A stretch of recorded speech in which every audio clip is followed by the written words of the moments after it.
تعالیٰ نے فرش عظیم پر اور نماز کی باری آئی، رب العالمین نے اعلان کر دیا، کائنات والوں کو بتلا دیا، رے کائنات والوں، میں نے اپنے احکام اپنے محبوب کو فرش زمین پر عطا کر دیے۔ فرش زمین پر میں نے جبریل امین کو بھیج کر اپنے محبوب کو آگاہ کر دیا، لیکن کائنات والو جب تیری میری نماز کی باری آئی، تیرے میرے روزے کی باری آئی، رب العالمین نے جبریل امین سے اعلان کر دیا، جبریل جا میرے محبوب کو لے کے عرشوں کی سیر بھی کروا، میں نے اپنے محبوب کو کچھ عطا کرنا ہے۔ رب العالمین نے کائنات والوں کو بتلا دیا، ارے کائنات والو، احکامات الہیہ رب تعالی نے فرش زمین پر عطا کر دیا اپنے محبوب کو، لیکن روزے اور نماز کی باری آئی، رب العالمین نے روزے کی مقام اور فضیلت بیان کرنے کے لیے، اس کا مقام و مرتبہ بیان کرنے کے لیے کائنات والوں کو بتلا دیا، کائنات والوں تم کیا جانو روزے کا کیا مقام ہے، تم کیا جانو نماز کا کیا مقام ہے، آج تمہیں رب العالمین بتلانا چاہتے ہیں، یہ روزہ اور نماز اتنی عظمت والے ہیں۔ روزے کی باری آئی، نماز کی باری آئی، رب تعالیٰ نے فرش زمین پہ نازل نہیں فرمایا، اپنے محبوب کو عرش عظیم پر بلا کر یہ تحفہ عطا کر دیا۔ محبوب کو جو تحفہ ملا ہم کتنی حفاظت کرتے ہیں۔ نماز کا وقت ہے، ہم کہتے ہیں جی فارغ ہی نہ سا جی، بھائی نماز پڑھی جی ٹائم ہی نہ سا جی، کم ہم بھی پھنس گیا جی، تو بس یہ گل ہوتی ہے نا۔ اللہ تک اتنی عظمت والی نماز محبوب کو فرشتہ نہیں دیتی، عرشتہ بلا کے، افسوس پھر اگر اسی یہاں کیسے کوئی ٹائم ہی نہ سا جی، میں کم بھی پھنس گیا۔ دنیا میں رب تعالیٰ نے مجھے آپ کو کیوں بھیجا، کس کام کے لیے بھیجا؟ دنیا کے اندر اس لیے آئے کہ رب کے احکامات کو پورا کر لیں، رب کے محبوب کے طریقے کے مطابق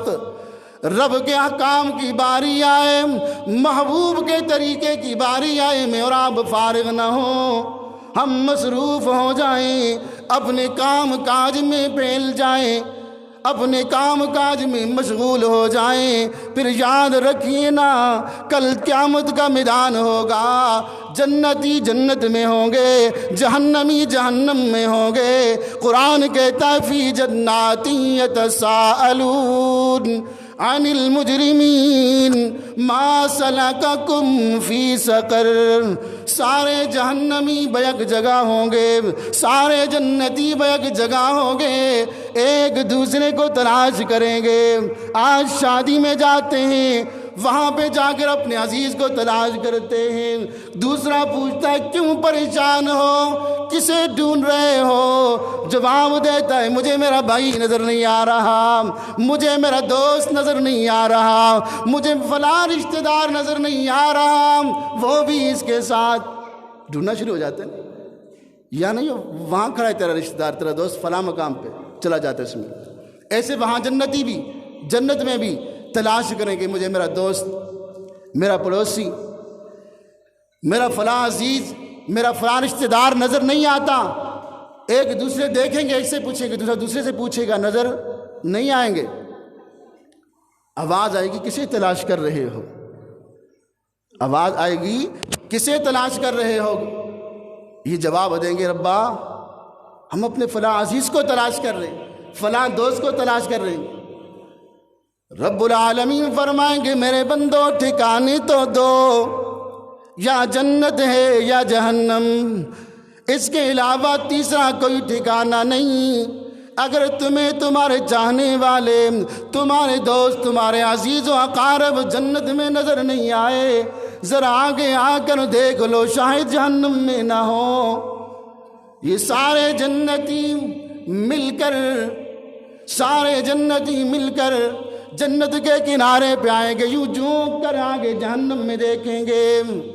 جہنم والے بلبلاتی ہوئی آگ میں تڑپتے ہوئے دکھائی دیں گے۔ ہر آدمی جہنم کی آگ میں یوں لپٹا ہوا ہوگا، یہ دیکھنا شروع کریں گے، غور کریں گے، اسے اپنا بھائی بھی نظر آ جائے گا، اپنا دوست بھی نظر آ جائے گا، اپنا پڑوسی بھی نظر آ جائے گا، ایک دوسرے سے بات کریں گے، ارے جنت والو یہ کیا ہو گیا، ہم تو دونوں اکٹھے نمازیں پڑھا کرتے تھے، ہم تو اکٹھے روزے رکھا کرتے تھے، آج میں جنت میں، میرا دوست جہنم میں کیوں؟ میں جنت میں، میرا عزیز، میرا رشتہ دار جہنم میں کیوں؟ اب یہ سارے جنتی مل کر جہنم والوں سے سوال کریں گے، عن المجرمین ما سلککم فی سقر، ارے جہنم والو بتلاؤ تو صحیح نام، تمہیں جہنم میں کیوں ڈالا گیا؟ سارے جہنمی بیک زبان ہو کر جواب دیں گے، جنت والوں کیا بتائیں، قالوا لم نک من المصلین، ارے جنت والو ہم دنیا میں نماز نہیں پڑھا کرتے تھے۔ اتنی قیمتی نماز جو اللہ نے ہمیں عرش عظیم پر اپنے محبوب کو تحفہ دیا، محبوبہ یہ تحفہ تجھے دیا ہے، اس کی حفاظت تیری امت کرے گی، اور اس کی حفاظت کا ذمہ اللہ کے محبوب نے جب اپنے رب کو تحفے عطا کیے تو کہا تحیات للہ والصلوات للہ والطیبات للہ، محبوبہ یہ تحفے تیرے لیے لے کے آیا ہوں اس لیے تاکہ قیامت کی صبح تک کسی میرے امتی سے تیرے تحفے کی ناقدری نہ ہو۔ آج ہم نے کبھی یہ نماز کے اندر تشہد پڑھتے ہیں ہم نا، التحیات للہ والصلوات والطیبات والسلام علیکم، یہ وہ الفاظ ہیں، ہمیں تو ترجمہ ہی نہیں آتا، ہمیں کیا پتہ چلے گا؟ اس لیے اکثر میں کہتا ہوں نا کہ کم از کم نماز کا ترجمہ ہمیں آنا چاہیے کہ جب ہم پڑھیں التحیات للہ والصلوات والطیبات السلام علیک ایھا النبی ورحمۃ اللہ وبرکاتہ، السلام علینا وعلی عباد اللہ الصالحین، جسے ترجمہ نہیں آتا اس کے اوپر سے جائے گی یہ بات، اسے کیا خبر؟ نماز سیکھنے میں شرم نہیں ہے، اللہ کے محبوب فرماتے ہیں جو سیکھنے کی غرض سے کسی کے پاس جا کر ایک مسئلہ سیکھتا ہے، اللہ رب العالمین اسے اس پر جنت کو واجب کر دیتے۔ ہمیں شرم آتی ہے، میں جاؤں گا حافظ صاحب کے پاس، میں جاؤں گا قاری صاحب کے پاس جا کر مسئلہ، اللہ کے محبوب نے فرمایا جو صرف مسئلہ سننے کی غرض سے، ایک مسئلہ پوچھنے کی غرض سے کہیں سے سفر طے کر کے بھی آتا ہے کسی عالم دین کے پاس، اللہ رب العالمین اس پر کس کا فائدہ ہے؟ ہمیں دوسرے سے کیا مقصد ہے؟ وہ اللہ کے نبی کے دین کا وارث ہے، اللہ نے اسے اس لیے مقرر کیا ہے ہم جا کر اس سے اپنے مسائل حل کروائیں، ہم جا کر اس سے مسئلہ پوچھیں۔ ہم تو خوشی اور غم میں کبھی جاتے ہیں علماء کے پاس، علماء کے پاس جاتے ہوئے ہمیں شرم آتی ہے، اور یاد رکھنا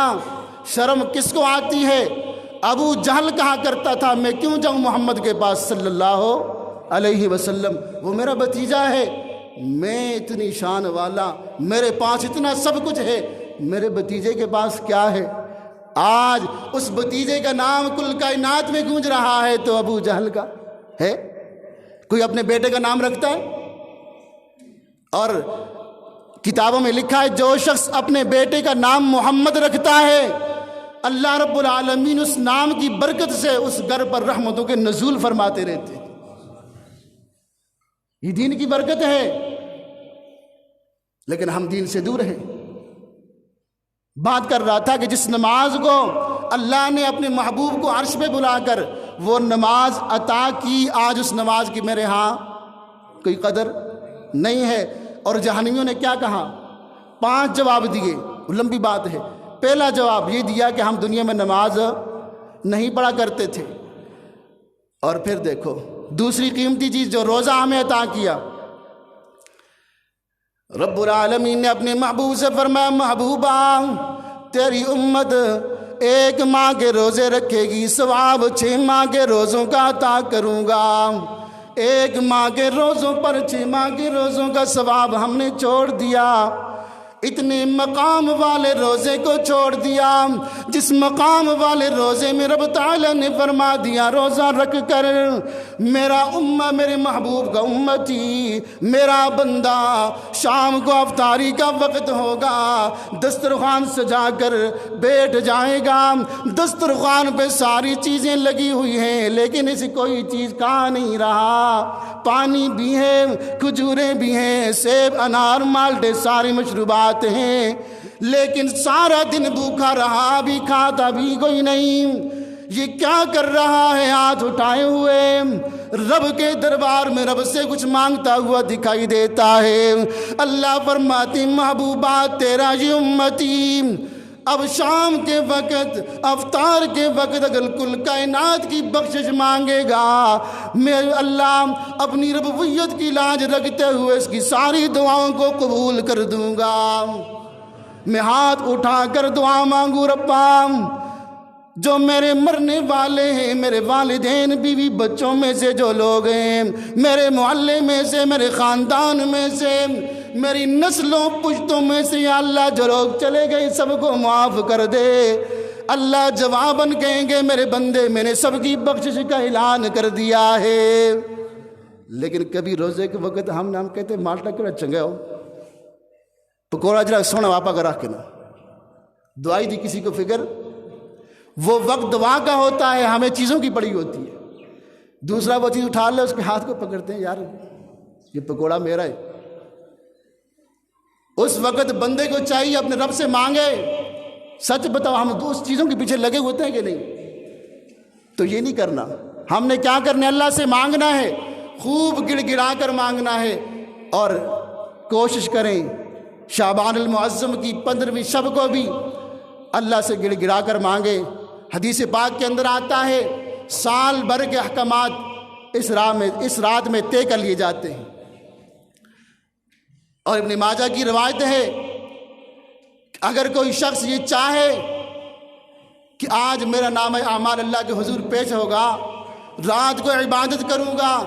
اگر رات کو نام اعمال اللہ کے ہاں جائے تو لکھا جائے فلاں بن فلاں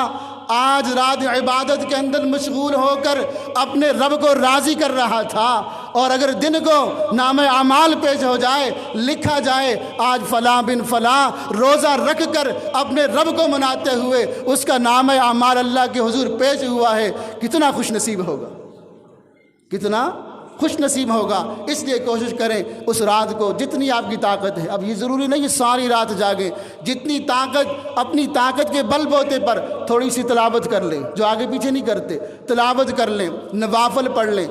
صلاۃ تسبیح پڑھ لیں اور جتنی عبادت ہو سکتی ہے آرام سکون سے کر کے سو جائیں صبح کی نماز جماعت سے پڑھ لیں اللہ رب العالمین آپ کو رات بھر عبادت کا ثواب عطا فرمائیں گے اور روزوں کی کوشش کریں 3 روزے رکھ لیں 13, 14, 15